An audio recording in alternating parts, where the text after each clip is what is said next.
What's going on, guys? Daniel Rodriguez here, and welcome to my non-spoiler review for the latest video game to movie adaptation, Assassin's Creed.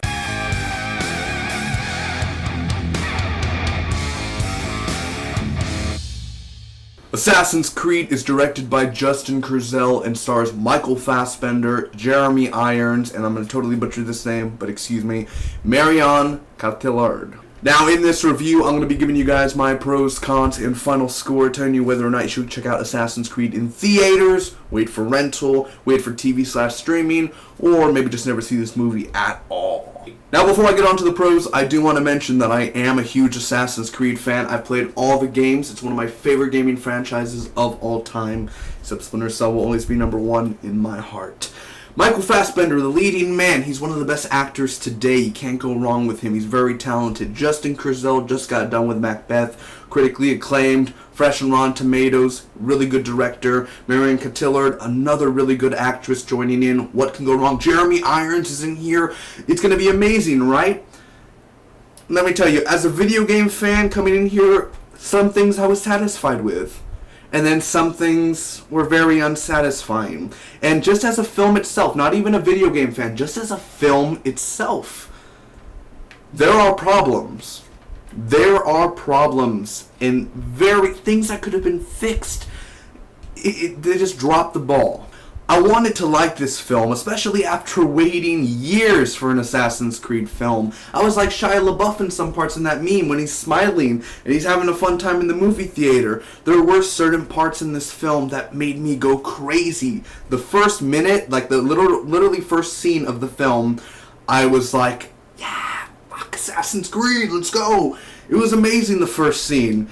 And then it goes to modern day, and especially those who played the game, you know the modern day is not, well, since Assassin's Creed 3, from now on, the modern day really hasn't been the best thing about the Assassin's Creed series.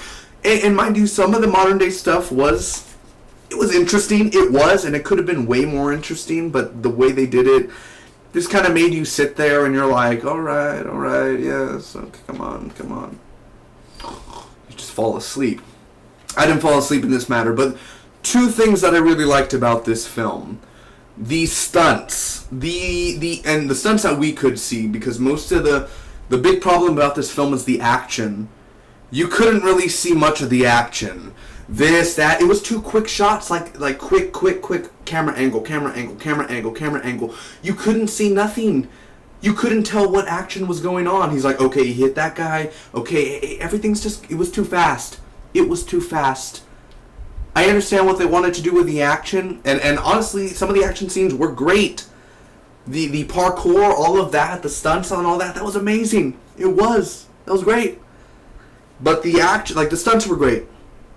But the action scenes, yeah, that's a problem there, because if you can't see the action, then, you know, I could tell you're doing amazing stunts and you're doing this and the blade and you're this and that, but when you're changing different camera angles and this and that and shaky cam and, you know, simple stuff like that, keep the camera still. Just keep, none of this, none of going to angle. Keep it still and let us watch an action scene. Just do a full action scene. No quick cuts, none of the editing like that. Just keep the damn camera still. And last but not least on the pros, the third act of this film, dealing with the Spanish Inquisition and Callum Lynch in the Animus and what happens at Abstergo. If you've seen the film, obviously you know towards the end what Callum Lynch and the rest of the people do, the rest of the people at Abstergo, the ones who are held prisoners. That stuff, that whole third act right there and what they do, that should have been the film. That should have been since the first act. It shouldn't have been the last 20 minutes of the film, the last 30 minutes of the film. The whole third act is what the whole movie should have been. Moving on to the cons, like I mentioned earlier, the action scenes, the way they were shot, the way they were filmed, the editing, the quick cut camera angles back and forth. You know, I'm not an expert on this stuff, but let me tell you, it could have been done better. It really, just keep the camera still. And there are cool stunts in this film. There are a lot of cool stunts. And mind you, the way the assassins kill, I mean, it's hardcore. It really is. There are some things that you could tell out. Like, I'm not saying everything's blurry. You could see a few things. But most of the badass, you know, jumping over and this and that and boom, boom, boom, boom, it's just the back and forth editing. Like, it could have been done better. They dropped the ball with the action, man.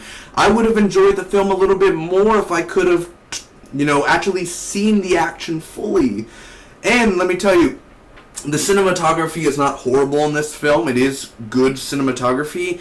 But one thing about it is, I don't know how to really mention it. The lighting, the palette, I guess the palette color of the film, the way it was edited or whatever, it's very dusty. It's a very dusty film. And mind you, in the Spanish Inquisition, when they go back to it, I guess I'm going to bring up an example. Zack Snyder, you could tell you're watching a Zack Snyder film the way that the color palette is. You could tell, like Man of Steel, that's a Zack Snyder film. Batman v Superman, you could tell by the color and the shade of the lighting, you could tell it's a Zack Snyder film, the way he directs it. And that's not a bad thing. I'm saying that's Zack Snyder's style. But you can tell in this film, it's very dusty, the screen. It's really, and even in the modern day Abstergo, it's very, the color palette's boring and dusty and bland. Now, this doesn't really impact the film much. It's not going to change anyone's experience if you end up watching Assassin's Creed. And it's not something that's huge to me, but I did kind of write it down. The musical score, and it's been 2 weeks since I've seen the film. I have no idea what music was in this film anymore. It's not memorable, nothing like that. Usually the soundtrack or the music carries an emotional weight to the film, or it carries a badass scene. There was a few soundtracks like a choir in the background that reminded me of Assassin's Creed 2. That's something that I was like, hey!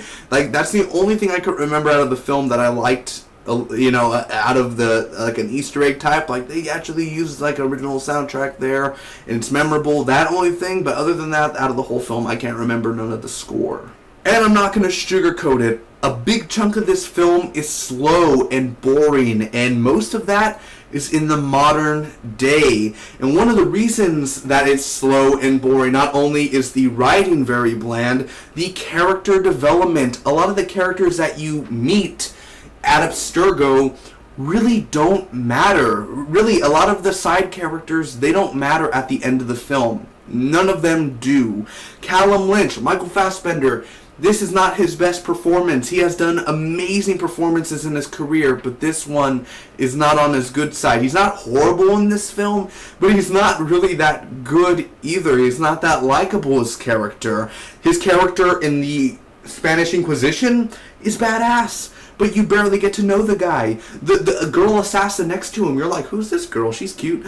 You never really get to, I think her name's Maria. I think her name's Maria. I don't even know. I don't really know much of the characters. I think one girl's name's Sophia.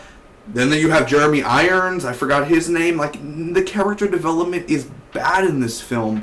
Who's that character? Who's this character? Why is he making jokes? This person, that person. In one part, all I'll say is Michael Fassbender in the film is sitting down and he's like, what the fuck?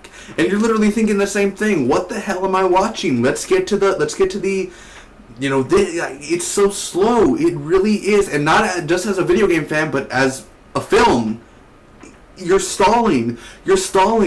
Get to the good stuff. You don't have, there's so many scenes that could have been shortened or cut out. And then you have Jeremy Irons, which Jeremy Irons is a really damn good actor. But in here, the first moment you see him, he's a villain. You could tell. Not even a lie. I don't even know if anyone really. You could tell he's it's just so like, come on, man, cliched, this and that.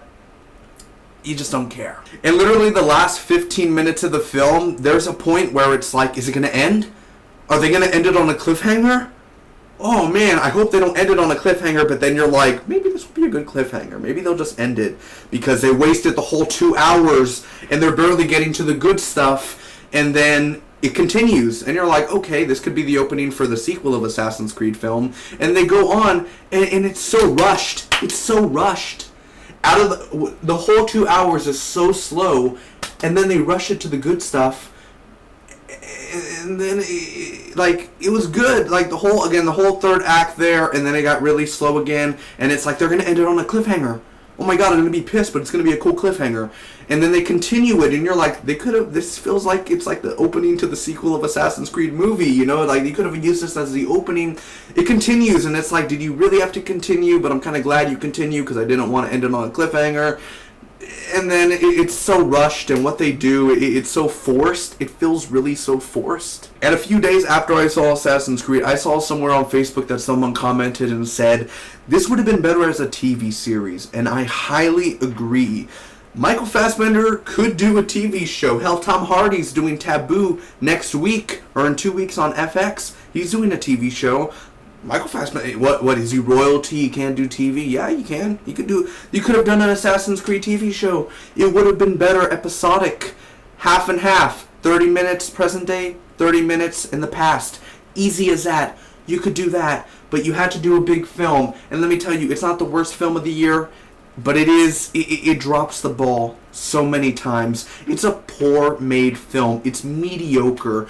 The action, the quick shots, the score, and again, the score is not the biggest thing in the world. The stealth acting, like none of the actors do like fantastic job. Give them an Oscar nomination. Mind you, I'm not looking for any Oscar nomination acting, but Fassbender has done better. Marion Cotillard has done better. Jeremy Irons has done better. It feels like what they had to work with wasn't at its best quality. That's what I'm trying to say. It could have been better quality, higher quality, but they just got mediocre quality. They worked with mediocre writing, mediocre this, mediocre that, when it could have been better. It could have been one of the greatest video game movies of all time. And mind you, everyone has a different opinion. Some people really like this film. As a video game fan, I was satisfied with a few things. But I walked out of the theater, literally right when the credits rolled. I walked out. I got up. I usually sit down and I'm on my phone and I'm like, that's a good movie. It was a good, okay movie. When the credits rolled black, I got up. I walked out and I literally was no happy face. Nobody was saying, whoa. No one clapped. No one clapped. Everyone just got up and it was quiet and a theater full of gamers. And like I said, from a video game point of view, I was satisfied with a few things and then I was dissatisfied. As a film itself, it is a poorly made film. Yes, it is. It's not a great film. It's a mediocre film. It's not good. It's not bad. It's just, it's there. Anyway, I'm going to give Assassin's Creed the movie a 6 out of a 10. Is Assassin's Creed worth watching in theaters? Well, I'm assuming those who already wanted to watch it have seen it in theaters. But for those who are kind of like, oh, it looks okay, should I watch it, this or that? Wait for TV/streaming. Wait for it to, like, if it's on TV one day, yeah, for sure, check it out. If it's streaming on Netflix or something, yeah, check it out. It is a film worth watching, but nothing where you gotta go and $5, $8. Not really a mate price either. It's just something like, if it's on TV, yeah, it's worth a watch. And it's something I will buy on Blu-ray, maybe not day one, but it's something that I do want to look at again and kind of go over it, and I want to see the way they shot the action again and the behind the scenes. I'm into that, but it's not a fantastic film. It's not the worst video game film ever, but it's not the video game film that we were waiting for. I don't know if it's going to get a sequel. I kind of hope it doesn't, but then again, I hope it does. You got to do better on a sequel. Get a different director. And just get a better screenwriter, get a better everything. Thanks for watching, everyone. If you enjoyed, make sure to smack that like button. You can comment down below to me what you guys thought about Assassin's Creed. Did you enjoy the film? Did you not? Have you played the games? Were you satisfied? Were you dissatisfied? Let me know down below. Share this with your friends and hit that subscribe button for more awesome movie reviews. 2017 is going to be a huge ass year. Let's get ready. Till next time. Bye-bye.